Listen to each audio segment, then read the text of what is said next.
Muy buenas noches a todos. La Rectoría y la Editorial de la Universidad Técnica Nacional les dan la más cordial bienvenida a este acto de presentación del libro Educación para el Buen Vivir, Saberes y Sentires del Pueblo Gaby, escrito por el señor Giovanni Bellucci, docente de esta sede. Esta presentación del libro del señor Bellucci la hacemos en el marco de la lección inaugural del ciclo lectivo de 2019.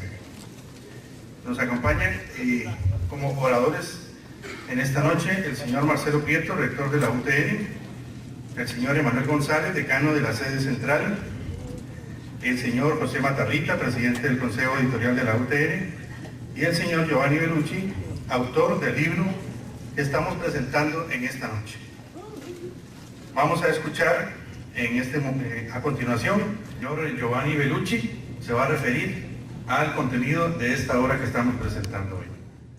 Buenas noches, señor rector, señores vicerrectores, señores decanos que nos acompañan, autoridades universitarias, comunidad universitaria, colegas y la razón de ser de nuestro trabajo, que son nuestros queridos y queridas estudiantes. Me la han puesto un poco difícil los colegas que me antecedieron porque han hecho de verdad una presentación pormenorizada de este trabajo, lo cual les agradezco muchísimo. Yo quisiera empezar diciéndoles que tal vez un par de conceptos para hacer una breve presentación. Cuando hablamos de corazonar, estamos refiriéndonos a reivindicar que los seres humanos somos razón y somos sentimientos. Nuestra academia tradicional, nuestras universidades inspiradas principalmente en las academias de Europa occidental, han dado una primacía a la razón, entendible porque la academia surge superando la gran noche medieval y contra los fantasmas del medioevo se da una primacía de la razón. Sin embargo, los pueblos indígenas, los pueblos ancestrales nos convocan a construir nuestra mirada sobre el mundo desde la conjunción de corazón y razón. Por eso se dice razonar. Por eso nosotros hablamos de sentipensar. Los seres humanos somos pensamiento y sentimiento. Dicho esto, les quiero contar tal vez un poco rápido que esta presentación la quiero dedicar al pueblo Nove principalmente. Ese pueblo Nove,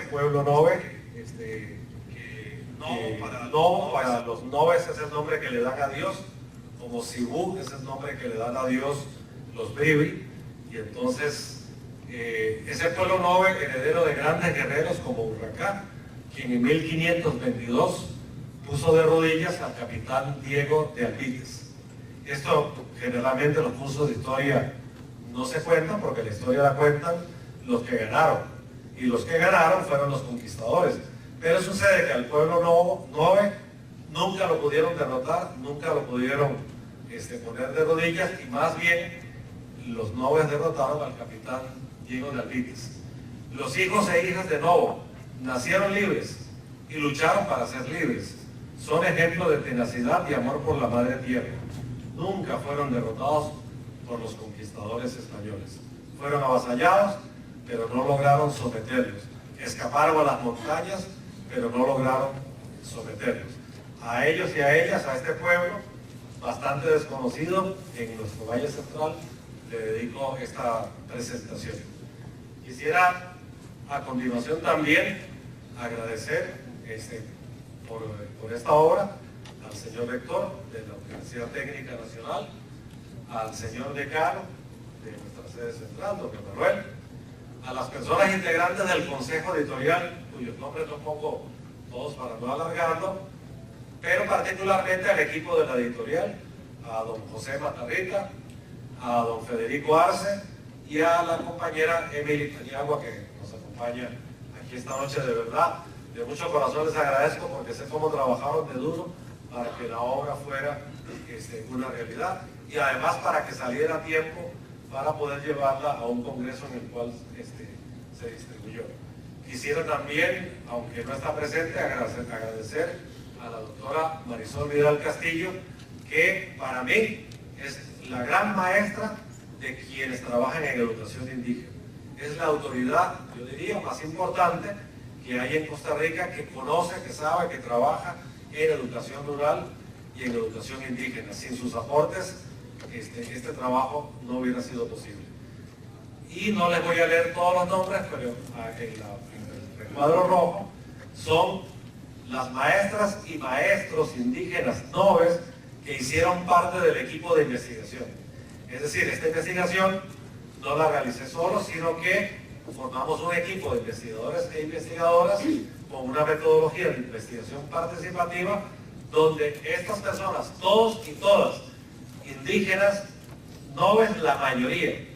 Había un compañero bribri, uno chorotega, pero todos viven y trabajan como educadores en las comunidades noves de Costa Rica.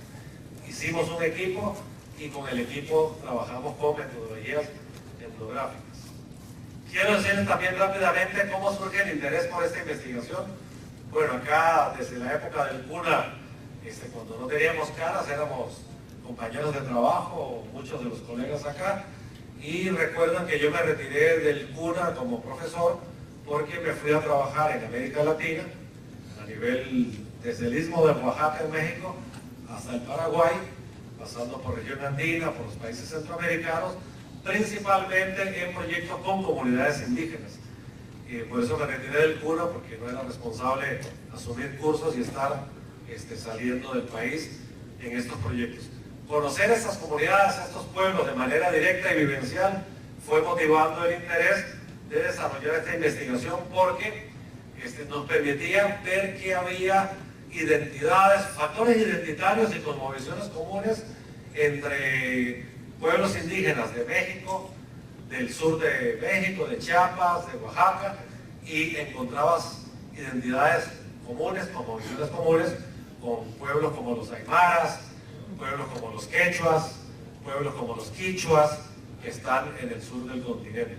Y eso fue motivando mi interés. Bueno, ¿qué hay de común entre las enseñanzas que deja el Popol Vuh para la cultura maya, para las culturas mexicas, como los aztecas, por ejemplo, y por qué hay tantas cosas en común con culturas andinas? Ahí fue surgiendo el interés de hacer este trabajo que tuvo como objetivo, acá está, determinar cuáles son los factores socioculturales propios de la cosmovisión del pueblo nove que deberían ser incluidos en cualquier propuesta de educación para las comunidades indígenas.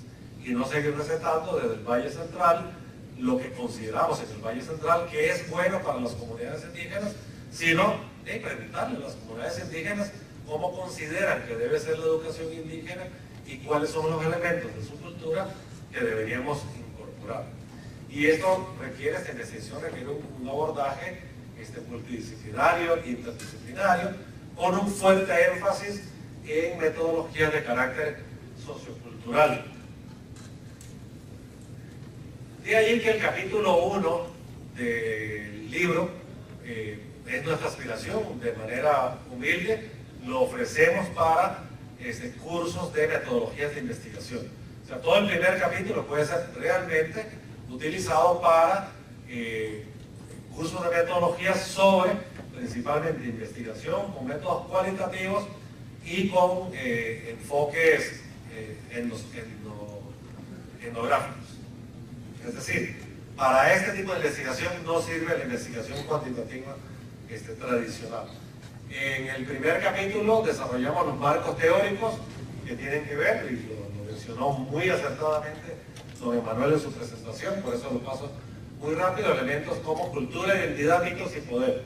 Ahí se define un poco un debate y a qué nos referimos con ello, pero le damos estatura de marco teórico, y esto es un poco novedoso en la metodología, a las voces del pueblo nove.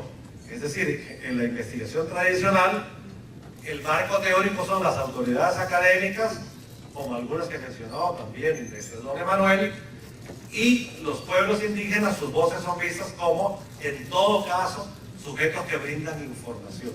Nosotros le damos en el marco teórico, colocamos las voces del pueblo nove con nombres propios en la estatura de marco teórico. Es decir, es un atrevimiento de carácter metodológico que nos tomamos la licencia y estará en manos de ustedes evaluar si salió o si no resultó o cómo fue eso.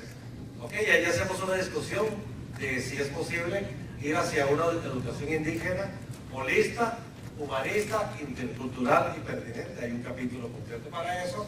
Y también desarrollamos un marco teórico sobre el asunto del buen vivir, que es algo que está en construcción. Dicho sea de paso, el buen vivir no es una receta que se está construyendo en la región andina para que lo apliquen todos los pueblos del mundo. Lo que plantean los compañeros y compañeras indígenas de la región andina es que cada pueblo tiene que construir su propia propuesta.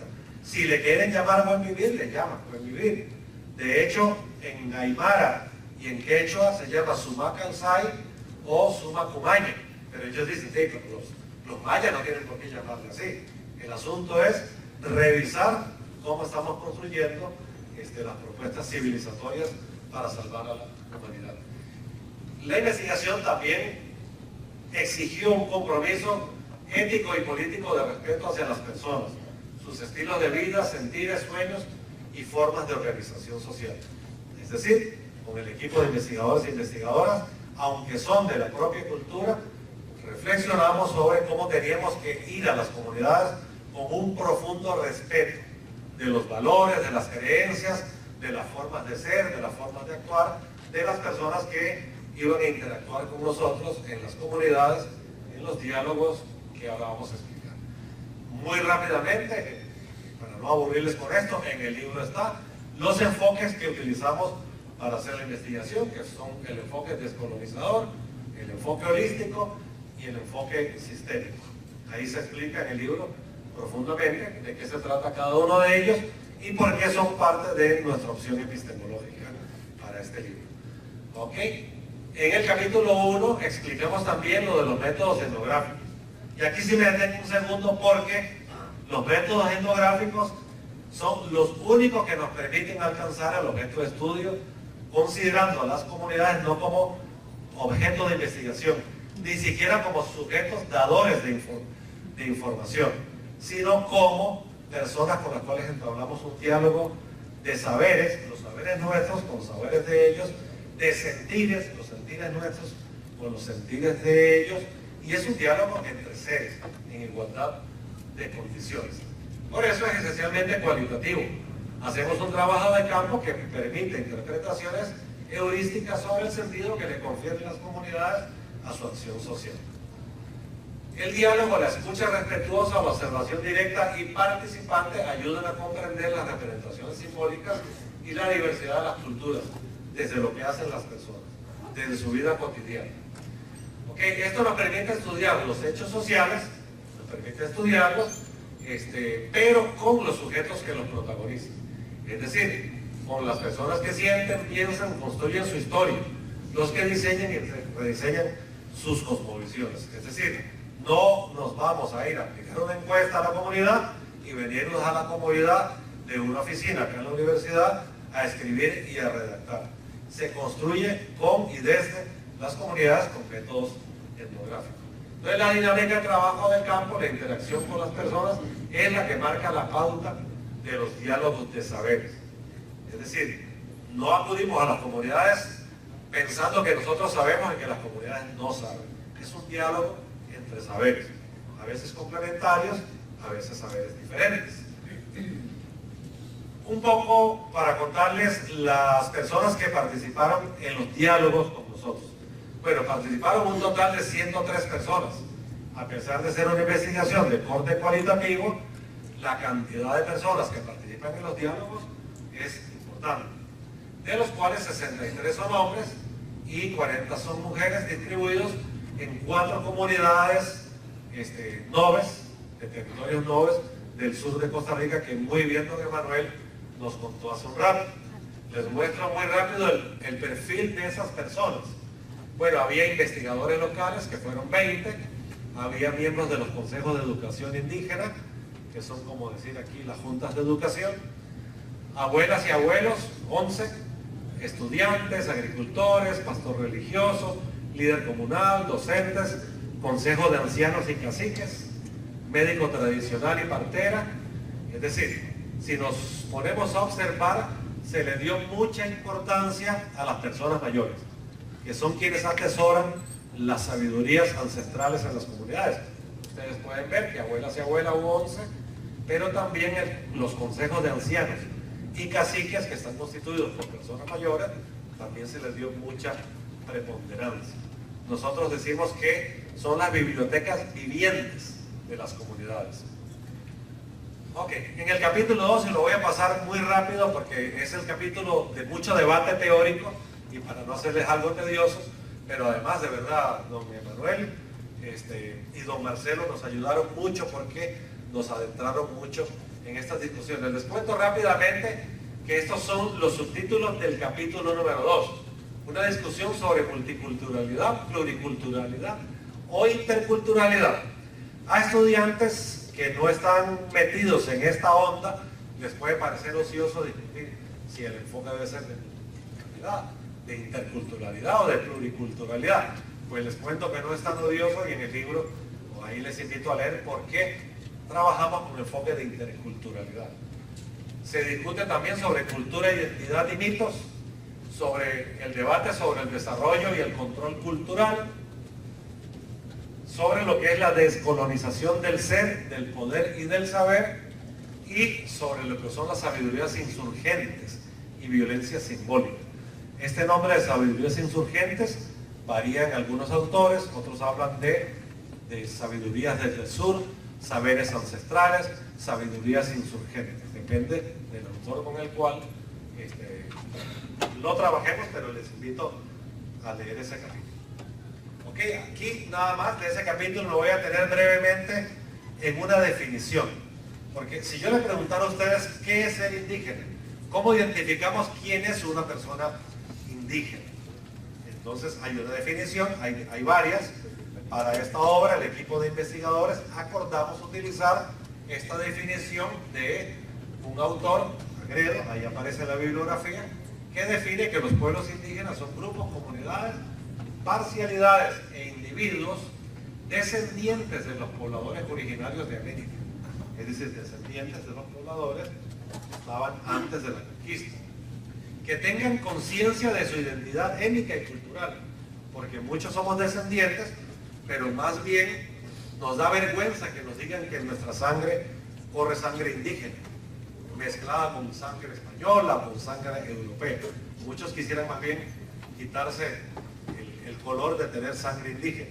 Bueno, una de las características de ser indígena es que reivindica su origen, su identidad étnica y cultural y mantiene usos y valores de su cultura tradicional, así como instituciones de gobierno, de control social y sistemas normativos propios.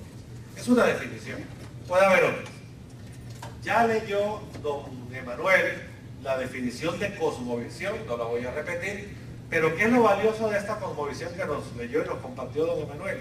Que esta definición es creada por el grupo de investigadores indígenas con los cuales trabajé. Discutimos, bueno, vamos a llamar cosmovisiones, pero ¿a qué le vamos a llamar cosmovisiones? Y esto es muy importante porque es el hilo conductor de toda la investigación. Bueno, en este capítulo 2, en resumen, se discute sobre la cultura y se dice la cultura constituye un universo simbólico de significados comunes que una comunidad comparte. Y la lectura lo puede ampliar mucho más. La forma como dicha comunidad se autopercibe se basa en una serie de construcciones elaboradas sobre sí misma que constituyen su identidad. Ahí van dos elementos de carácter teórico claves. Mientras que la cultura refiere a los significados de la sociedad que está constituida por estructuras que determinan prácticas sociales, relaciones de dominación y negociación en las que hay grupos con hegemonía y grupos subalternos. Y como ya lo señaló don Emanuel, una persona pertenece a distintos grupos sociales. Por lo tanto, tiene diversas identidades, algunas pueden entrar en tensión. Por ejemplo, una persona joven tiene una identidad en común con las personas jóvenes.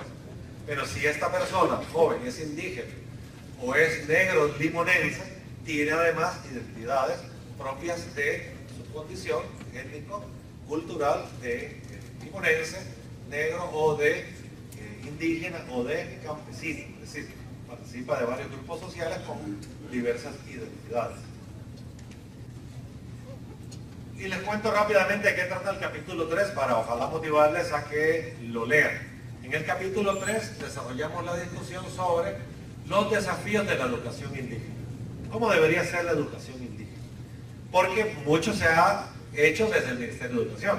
Es decir, aquí se sientan algunos expertos y diseñan, mira, esto necesitan los indígenas. Pero ¿quién le pregunta a los indígenas qué necesitan? Okay, entonces aquí se hace un debate sobre los desafíos de la continuidad histórica de las cosmovisiones de los pueblos indígenas. Es decir, la primera misión de la educación indígena es hacer que no desaparezcan las culturas indígenas. No sé si alguno de los compañeros, estudiantes presentes, nos puede decir cuántas culturas indígenas hay en Costa Rica. ¿Cuántas culturas? ¿Cuántos pueblos indígenas hay en Costa Rica? Bueno, en la presentación está, en el libro está, y yo ahora les voy a contar sobre eso. Son 8 culturas indígenas. ¿Cuántos idiomas indígenas se hablan en Costa Rica? ¿Alguien tiene una idea? Son 8 pueblos. ¿Cuántos idiomas indígenas se hablan? Diferentes que el español. 7. Es decir, hay un pueblo indígena que ya perdió su idioma, que es la cultura terna. Hace poco murió la última abuela que hablaba el idioma. Y cuando se muere un idioma, se muere parte de nuestra cultura. Esperemos que el idioma español, que nos identifica, no se muera. A pesar de que a veces cuando chateamos en el celular, parece como que lo estamos asesinando, el idioma español. Pero bueno, pero cuando conversamos a nuestra manera, y ahí está, el idioma está vivido, ahí hay que mantenerlo. Bueno, discutimos también sobre la educación universal moderna como estrategia colonial, cómo la educación es una herramienta para colonizar a los pueblos indígenas. Pero la educación también es una práctica para la libertad. Hay personas que pueden decir, y con justicia, la educación es una forma de adoctrinar y adormecer a los pueblos. ¿Sí? Puede ser. Pero también hay otros que dicen, bueno, ser cultos para ser libres. Es decir, con educación nos hacemos más libres. Y observen que en los regímenes políticos muy autoritarios no les gusta que los pueblos estudien y se desarrollen. Porque cuando los pueblos estudian y se desarrollan, aprenden a identificar lo que es correcto, lo que no está bien, y cuando los están maltratando y exigen sus derechos. Bueno, todo eso se discute allí, el papel humanista de la educación, y si se puede compaginar el papel humanista de la educación con el sentido biocéntrico de la vida, que ya nos ha explicado don Emanuel, lo que es el sentido biocéntrico, ahorita lo vamos a ver. Y bueno, estos otros elementos de este capítulo que discute sobre el asunto de cómo debe ser la educación indígena. Muy rápido les voy a contar del capítulo 4, se llama El buen vivir, resistencias y convivencia. En ese capítulo hacemos una contextualización de qué está pasando con los pueblos indígenas en el continente y cuáles son los conflictos que están enfrentando hoy día y que ponen en riesgo su existencia como culturas, como pueblos. Es decir, analizamos lo que llamamos el extractivismo. ¿Qué es el extractivismo? Ustedes vieron, jóvenes, que hace pocas semanas en Brasil hubo una mina que colapsó y la mina bajó en forma de barro y arrasó comunidades enteras. No se sabe, y no sé si se va a saber a ciencia cierta, cuánta gente murió. Pero esa minería a la cual se oponen los pueblos indígenas es una minoría destructiva de la vida. Bueno, nada más vean lo que está pasando en Cruzitas. Es un crimen no solo contra la naturaleza. Y si sucede que las minas las encuentran en territorios donde habitan los pueblos indígenas, para explotar la mina, sacan con el ejército, como está pasando hoy en Brasil, con el ejército expulsan a los pueblos indígenas. Y cuando usted expulsa a una comunidad indígena de su territorio, la está asesinando. Eso es un genocidio, no solo cultural, sino físico, porque para poder mantener la identidad cultural se requiere compartir un territorio. Es como si Costa Rica entera descubriera petróleo desde la frontera de Peñas Blancas hasta Paso Canoas y alguna empresa poderosa petrolera diga, bueno, ¿saben qué? Para poder explotar petróleo hay que sacar a los costarricenses de Costa Rica. Y jale, y nos agarran y nos expulsan de Costa Rica y a ver a dónde se va a vivir usted. Bueno, eso está sucediendo con los pueblos indígenas en todo el continente. Entonces se discute sobre el buen vivir y educación como una respuesta y propuesta frente a eso. Veamos un toquecito muy rápido qué está pasando. Ahora lo vamos a ver en América Latina. Hace un rato les decía cuántos pueblos indígenas hay en Costa Rica. Hay 8 pueblos indígenas. En América Latina hay aproximadamente 780 pueblos indígenas. En Costa Rica se hablan 7 idiomas indígenas. En América Latina, o lo que los indígenas han acordado para llamarle al continente, que le llaman la Abya Yala, es decir, la forma de llamarle al continente, es un vocablo de origen cuna, como bien nos contó don Emanuel. En Abya Yala hay 560 idiomas, 42 millones de indígenas, que representan el 8% de la población del continente americano. En Costa Rica, entre todas las culturas indígenas, hay 104.000 habitantes según el censo de 2011, que representan el 2.4% de la población. Y podríamos preguntar, ¿cuál será el país de América Latina donde hay más indígenas? ¿Alguien lo sabe? ¿Y cuál será el país de América, o sea, de Abya Yala, donde la población indígena tiene un mayor peso relativo? Bueno, en el libro lo pueden encontrar, pero está esta tabla, donde en Bolivia el 62% de toda la población boliviana son indígenas y representan más o menos 6 millones de habitantes. Pero la población indígena más grande del continente la encontramos en Brasil, donde hay 1 millón de habitantes indígenas. Pero como Brasil hay tanta gente que es casi un continente, a pesar de que son 1 millón de indígenas, representan solo el 0.5% de la población. Acá podríamos ver algunos datos sobre condiciones de vida de la población indígena en Costa Rica. Pero les quería compartir, miren, cuando esta investigación se hizo en el continente nuestro, había un total de 224 conflictos mineros o conflictos con la explotación extractiva de recursos naturales, que crea conflictos directamente con los pueblos indígenas. Allí están registrados, país por país. En Costa Rica había 2 conflictos mineros en ese momento. ¿Y cuáles son los conflictos que están dañando a las culturas indígenas?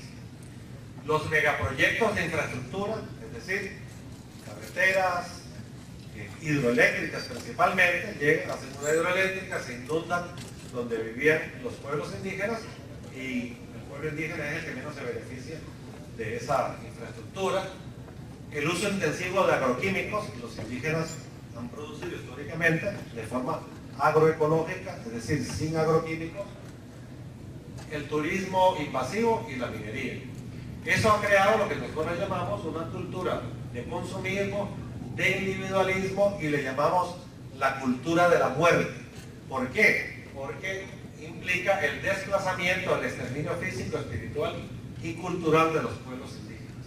Y eso pasa en todo el continente, y por eso los pueblos indígenas están peleando. Lo que pasa es que eso no sale en CNN, ni sale en Repretel, ni sale en Telenoticias, aunque son los pueblos indígenas.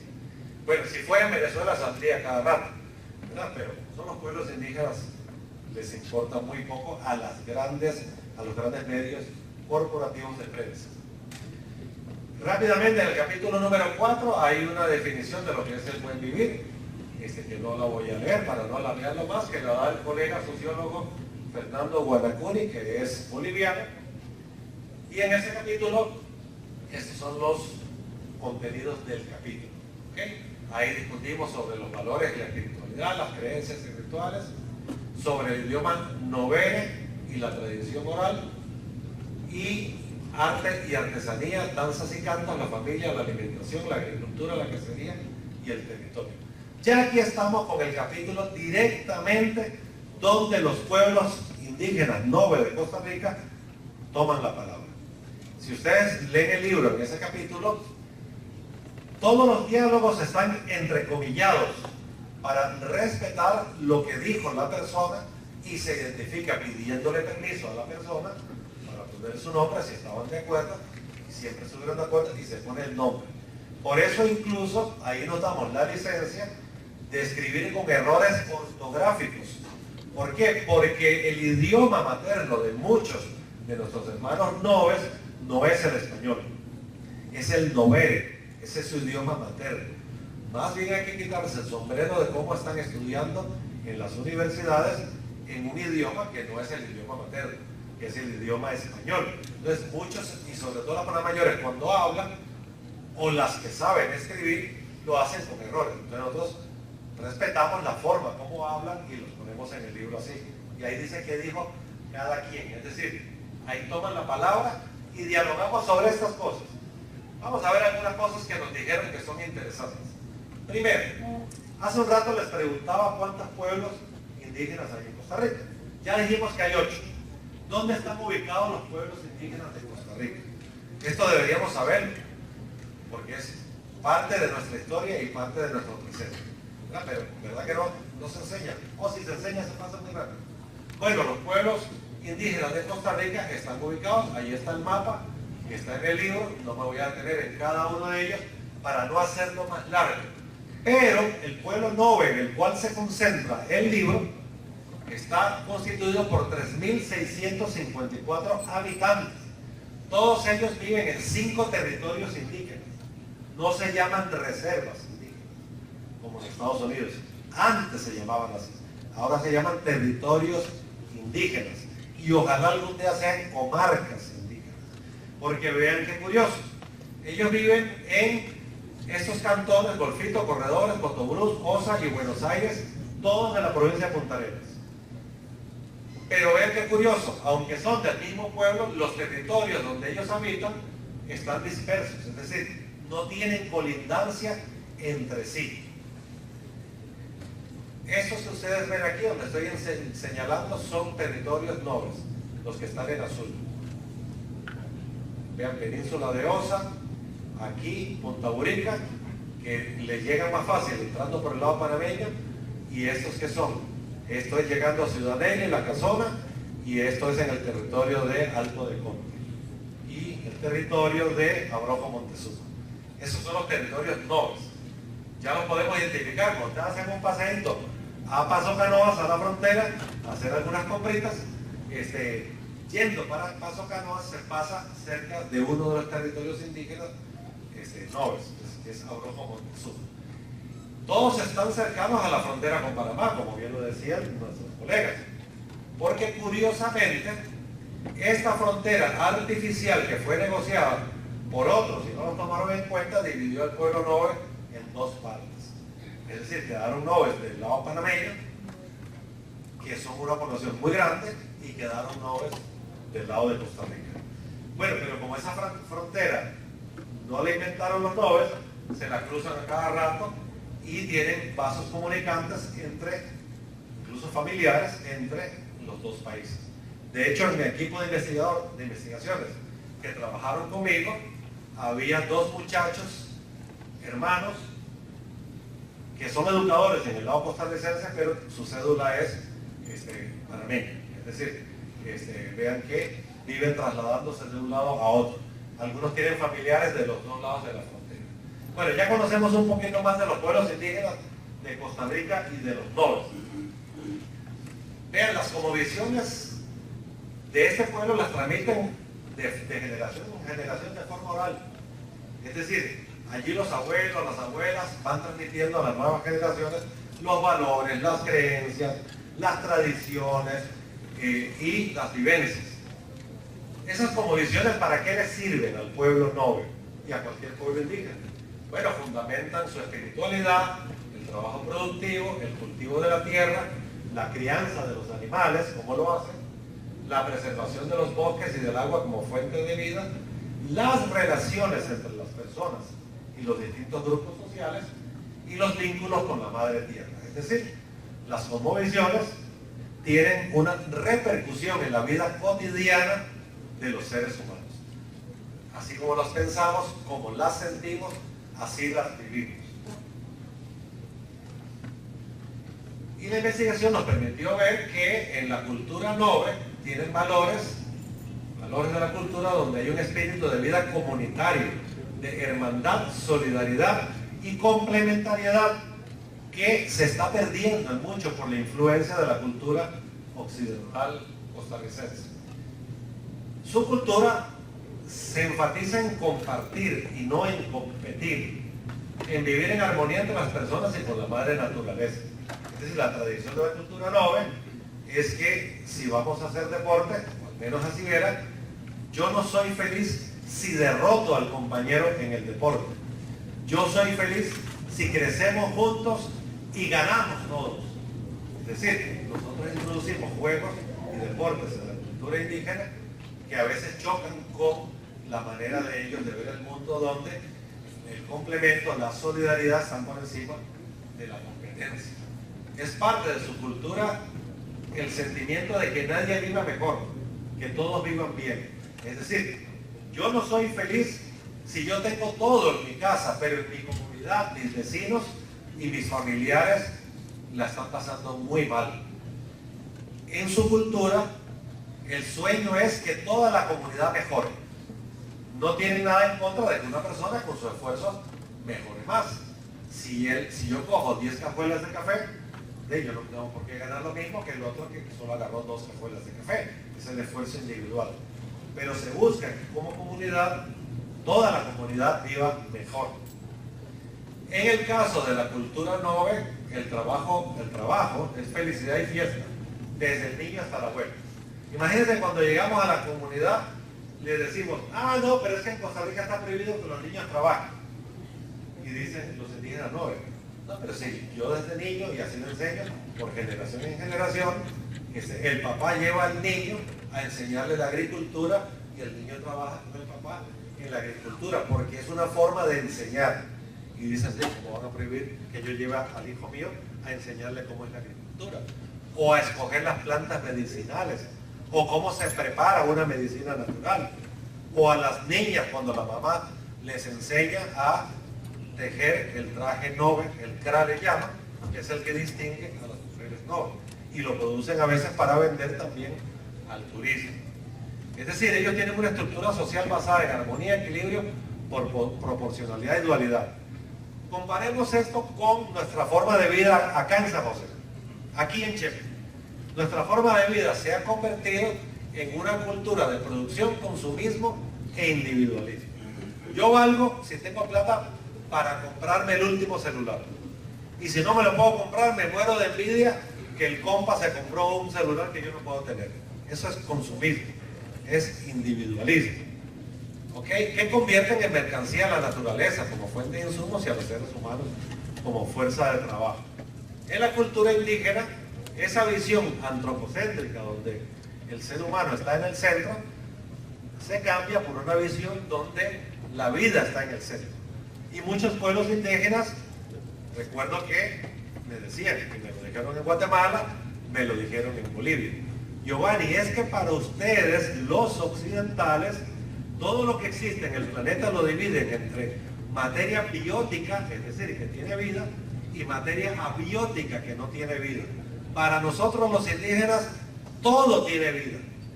El viento está vivo como está viva esa gallina que usted ve caminando por allí, o las llamas que ellos crían en los Andes. Todo está vivo, el río está vivo, el fuego está vivo, el viento está vivo, el agua está viva. ¿Por qué lo conciben así? Porque ellos dicen, si yo destruyo el río, estoy matando la vida porque estoy rompiendo el equilibrio. Recuerdo que un indígena muy conocido en Costa Rica, a los que somos más viejitos, que fue futbolista, el Mincho Mayorga, en un diálogo nos decía, miren, yo cuando era niño, mi papá me enseñó que nunca corte un árbol a pocos metros del río, porque si yo corto los árboles que están cerca del río, el río se muere, y si el río se muere, no hay vida. Es decir, Ellos tienen una concepción de la vida diferente que la concepción que se maneja en Occidente. Bueno, ellos tienen valores y espiritualidad que rigen y que les involucran con el universo, la luna, el sol, las estrellas. El tema del respeto apareció mucho en los diálogos. Ellos le dan mucha importancia al respeto. ¿A qué? A la vida de sus elementos. A las personas mayores. Mucho respeto y valoración a las personas mayores. Es decir, la persona mayor no se le deposita en un asilo de ancianos. A la persona mayor más bien se le respeta y se le busca porque tiene sabiduría. Es decir, no se condena a una persona porque ya tiene 80 años y ya no sirve para nada. No, al contrario. Mucho respeto a la persona mayor, pero un respeto muy importante de los noves, ¿sabe cuál es? El respeto a la palabra. Si usted va a hacer un contrato con un abuelo nove y usted le dice, mire, fírmeme este documento para hacer el contrato, el señor se echa para atrás y se resiente. ¿Por qué se resiente? Porque para él empeñar su palabra vale más que cualquier documento. Entonces, para los nobles la palabra tiene mucho peso en su cultura. Y es una cultura de mucha tradición oral, no de tradición escrita. Vean qué importante eso, porque cuando llegamos a la escuela indígena, todo se le quiere enseñar a los niños mediante texto. Y en la cultura de ellos la enseñanza no es tanto de texto, sino de forma oral y de forma práctica. Algo muy importante de la cultura nove. Dicen los noves que todos los seres vivos tienen un dueño. Es decir, Novo, que es Dios, creó espíritus para que nos cuiden. Dicen en su cultura.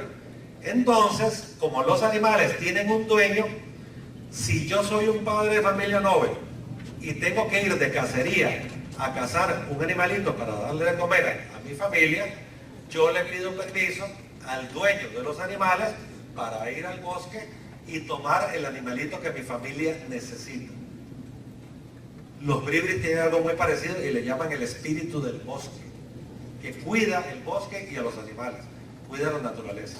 Si usted va y en vez de agarrar el animalito que necesita, usted se pone muy avaricioso, muy egoísta y empieza a matar animales solo por practicar puntería o para agarrarlos para vender y hacer plata, más allá de lo que su familia necesita, el espíritu del bosque en los bribris o el dueño de los animales en los noves se va a encargar de que usted algo le pase en el bosque. Esa es la creencia. Entonces se llena de neblina y usted se pierde en el bosque. O se dobla un tobillo y no puede salir del bosque. O lo muerde una serpiente terciopelo. ¿Usted sabe lo que es una mordida de una serpiente terciopelo? Los noves tienen una relación muy cercana con la serpiente terciopelo.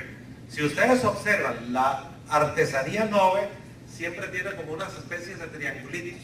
Esos triángulos representan los triángulos que tiene la serpiente terciopelo. Es decir, es muy cercana a esa cultura.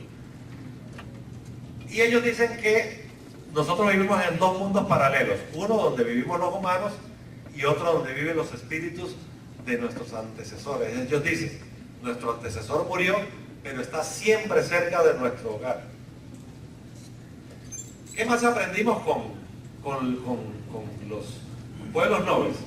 Bueno, aprendimos que el idioma novere, que muy interesante lo que presentaba don Marcelo, nos hablaba del origen náhuatl de muchas de nuestras culturas indígenas.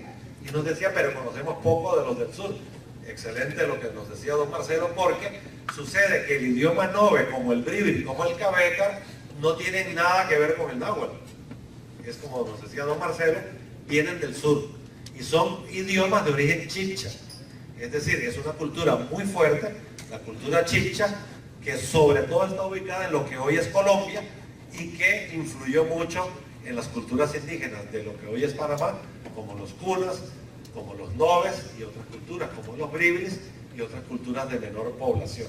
Ese es el idioma de los noves y mediante el idioma y la tradición oral hacen las enseñanzas, cuentan las historias y se daba mucho, eso se está perdiendo, que el abuelo se sienta o la abuela se sienta en el centro del hogar y los niños y las niñas lo rodean para que el abuelo cuente historias. Y mediante esas historias Los abuelos le están transmitiendo cosmovisiones, pero también enseñanzas y sabidurías a los niños y las niñas, mediante esas tradiciones. Bueno, ¿saben qué nos decían los abuelos noves? Que están muy preocupados porque eso se está perdiendo. Desde que entró el celular, dicen ellos, entró el celular y ya muchos chiquillos no quieren ni escuchar al abuelo. Se pasan ahí con clic, clic, clic, clic, clic. Y había abuelos muy enojados con los celulares. Bueno, vean qué interesante, nos reunimos el grupo de investigadores, noves, amigos, y les decía, bueno, ¿y ahora qué hacemos con los celulares? ¿Qué vamos a proponer en la comunidad? Que vayamos todos frente al río y obliguemos a los niños a tirar el celular al río. Eso no va a pasar. Entonces lo que ideamos fue cómo convertir el celular, que es una realidad, en una herramienta donde los niños la utilizan para conocer su cultura. Y uno de los miembros de nuestro equipo, el joven Gerardo Andrade, maestro de lengua y cultura, indígena Nobel de La Casona, territorio de La Casona, está utilizando, ya salió un reportaje en La Nación de él, el celular para que los chiquillos hagan investigación mediante internet y para que hagan presentaciones en PowerPoint como esta con el celular, y los chiquillos están encantados. Entonces encontraron cómo darle vuelta a esa preocupación. Y bueno, los fenómenos naturales, muerte y sepultura, de todo esto hablamos con ellos. No voy a detenerme en cada uno porque sería muy largo. La confección de artesanías fue parte de la forma como transmiten su cultura. Las danzas y cantos, el hegi, que es esta danza que está aquí, el hegi es una danza tradicional noble, que tiene mucho significado. Es un vínculo del humano con la tierra, pero del humano con el humano, porque se danza en una fila, quien va al frente con unas maracas va marcando el ritmo y todos van poniendo las manos en los hombros del que está adelante y danzando juntos a un mismo ritmo. Implica comunidad, implica esfuerzo en común, implica relación con la madre tierra, es decir, implica un montón de sabidurías ancestrales, lo que ellos hacen con el hegi. Mientras se baila el hegi, el canto tradicional no se hacía en idioma novere, se hace en idioma buglé. Del lado de Costa Rica hay muy pocas personas que hablan buglé o buglere, que es otra cultura. Y entonces lo cantan en novere para acompañar el hegi. Y la valsería, que es una herencia cultural nove, que es una especie de deporte que practican.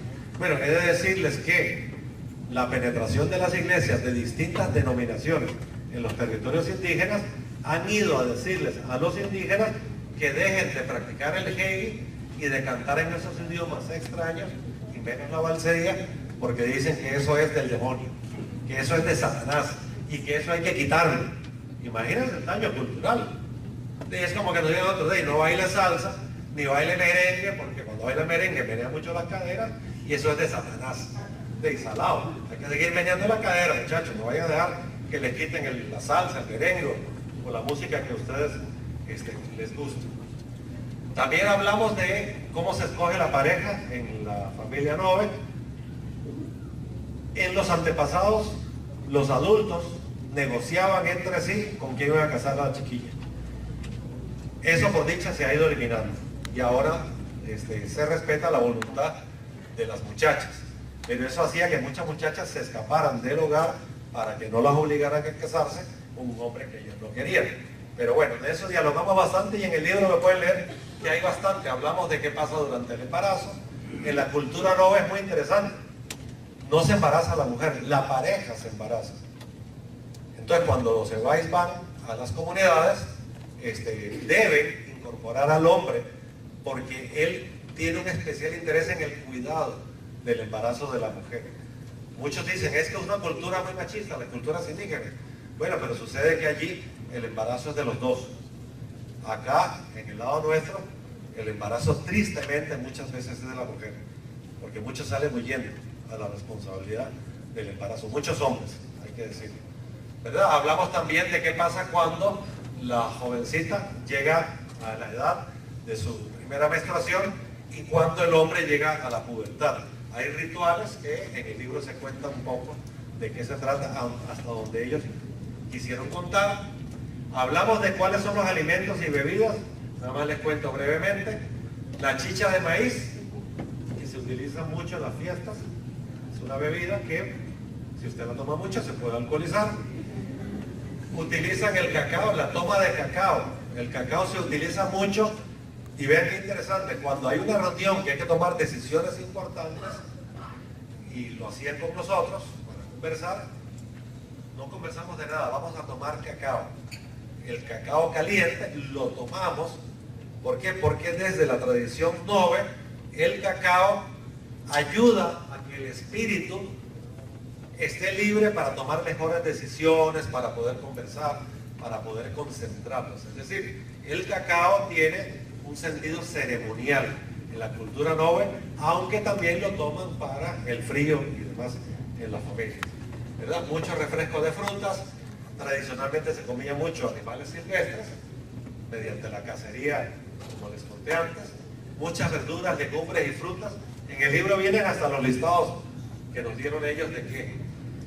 Bueno, la cacería ya les conté cómo se hace, cómo es la relación con los seres vivos y el dueño de los animales. Sobre la agricultura nosotros tenemos algo que aprender aquí muy importante. Cuando un Nove va a trabajar su parcela, el resto de hombres de la comunidad van todos y trabajan en la parcela de este señor. Lo ayudan a limpiar la parcela, a sembrar, incluso a cosechar. Cuando el otro vecino necesita, todos se van a la parcela del vecino. Eso le llaman a ellos mano cambiada o junta de trabajo en español. En Novere tiene otros idiomas.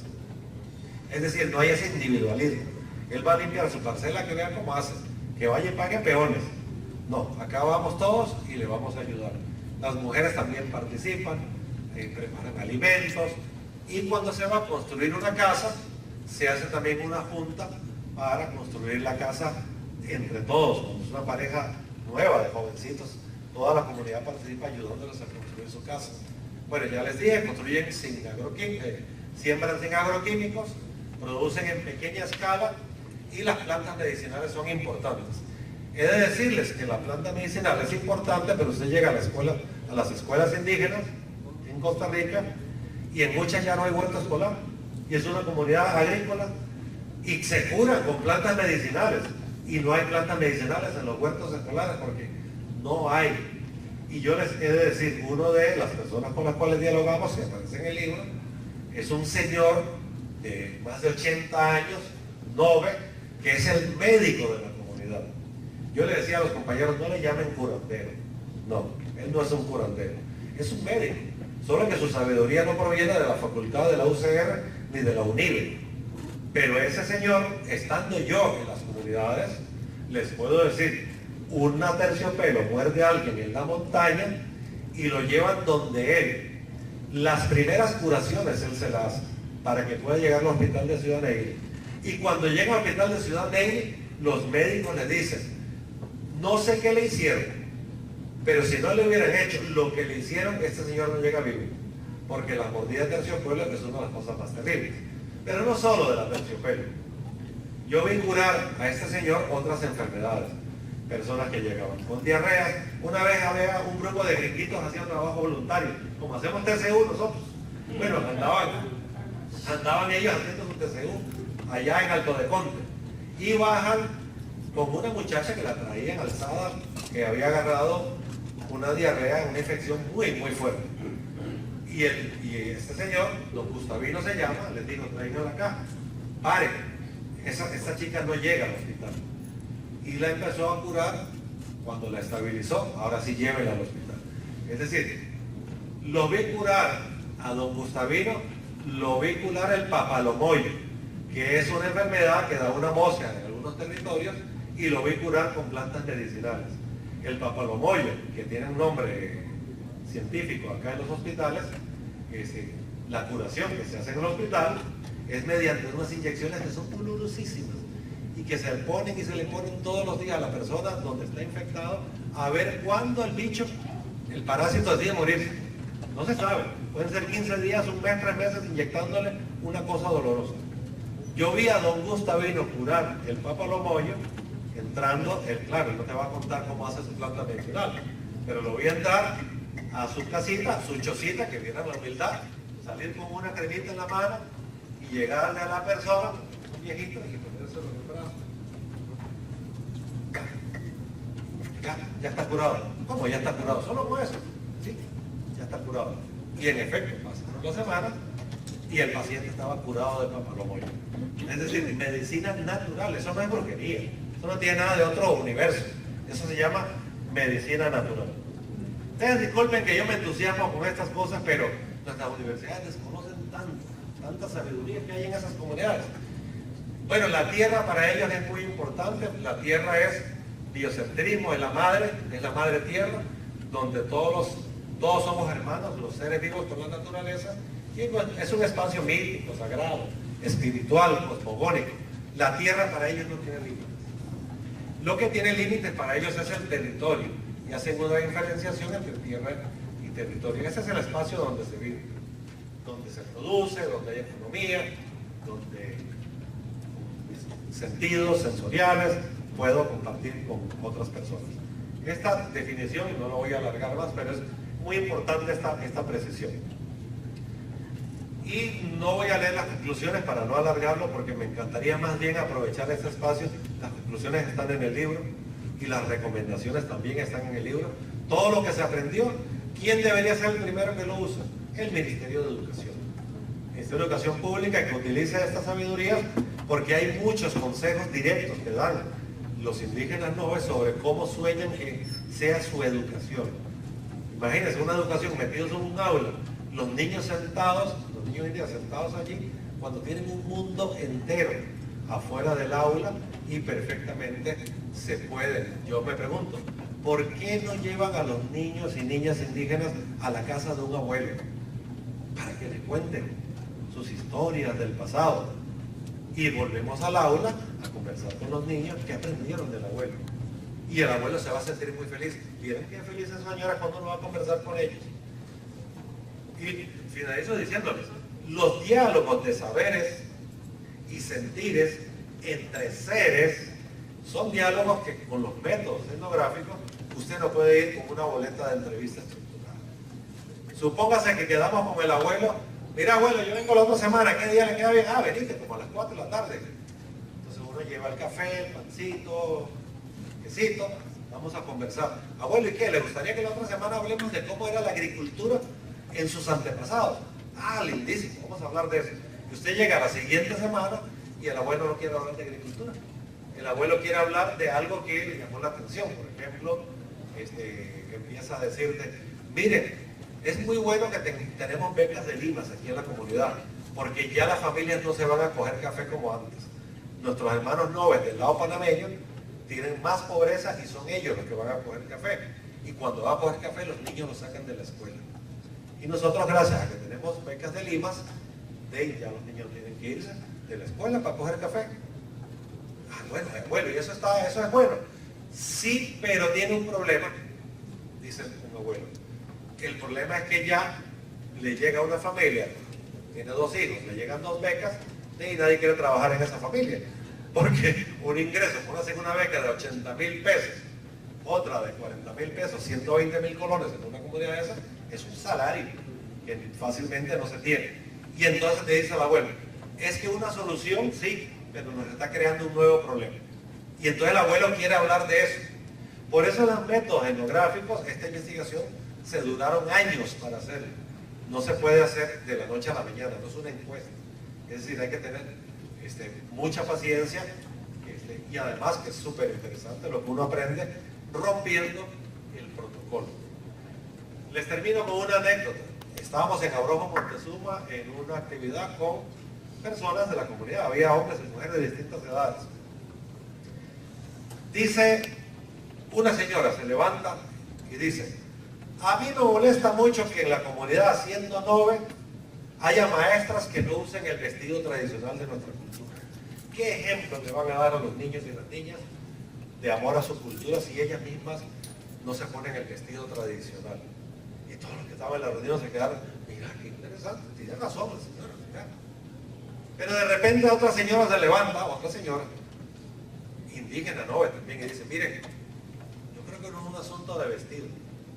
Yo tengo tanto amor por mi cultura, y estábamos allá en Abrojo, Montezuma, llegando a la frontera, Y ve qué casualidad, dice, si yo me tengo que ir a trabajar a la Alajuela como empleada doméstica y tengo que dejar de usar mi vestido, nadie me va a quitar el amor que tengo por mi cultura, porque eso lo llevo yo por dentro. No es el vestido el que me hace amar a mi cultura.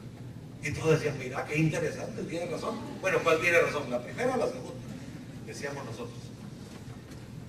Y de repente un señor mayor, levanta la mano y dice, yo quiero decir algo. Cuando yo entré a esta comunidad, yo era un niño. Mis papás y mis abuelos andaban descalzos y caminaban por el bosque. Por el bosque cualquier cosa se puede pasar descalzo. Levanta el pantalón así y nos enseña que él usaba botas. Y dicen, miren, yo uso botas. Mis abuelos no usaban calzado. Quiero que alguien me diga, yo soy menos indígena y soy menos noble porque uso botas. Y todos en la reunión se quedaron así, mira, qué interesante. ¿Quién de los tres tiene razón? Y lo dejamos allí. Volvimos, nos reunimos el grupo de investigadores y les dije yo a los compas, dije, ¿quién de los tres tiene razón? Y empiezan a discutir, no, que la señora, no, que la segunda, no, que el señor. Le digo, miren, el secreto de los diálogos de saberes es que no interesa quién gana, cuál es el punto de vista que gana. No, son diferentes puntos de vista. Son diálogos de saberes y de sentires entre seres. Es decir, cada uno desde su perspectiva tiene razón y nos está aportando. Los métodos etnográficos, esa es la riqueza que tienen. Yo invito a nuestros educadores que en el aula fomentemos la reflexión, el debate, pero nunca obliguemos necesariamente a ver, ¿quiénes levantan la mano por la propuesta o la opinión número 1 y la opinión número 2? O obligar a llegar a un consenso. No es necesario. Demos la plena libertad, los aportes van a venir y quiero decirles que de verdad les agradezco mucho. Disculpen que me haya extendido tanto, pero es que para mí es un tema de mucha pasión. Para mí esto no es un trabajo meramente académico, es un compromiso ético, político, filosófico, personal con este pueblo Nove. Yo siempre les digo a los hermanos Nove, mi corazón se hizo un poquito Nove y un poquito se quedó allá en las comunidades y ojalá pudiéramos volver más seguido a las comunidades. Quiero decirles que abramos un pequeño espacio de preguntas, de opiniones de ustedes, y quiero darles las gracias de todo corazón por la atención que me han prestado esta noche. Muchísimas gracias.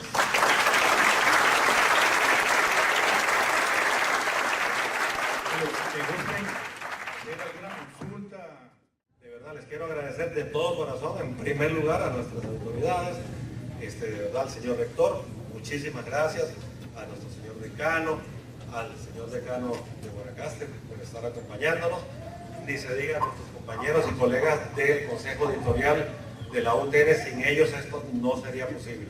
Y de verdad que es un sueño poder compartir lo que humildemente uno logra construir.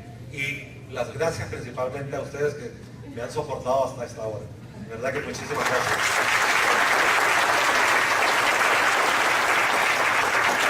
antes de irnos, muchachos, aquí les quiero mostrar el libro que presentó aquí don Giovanni.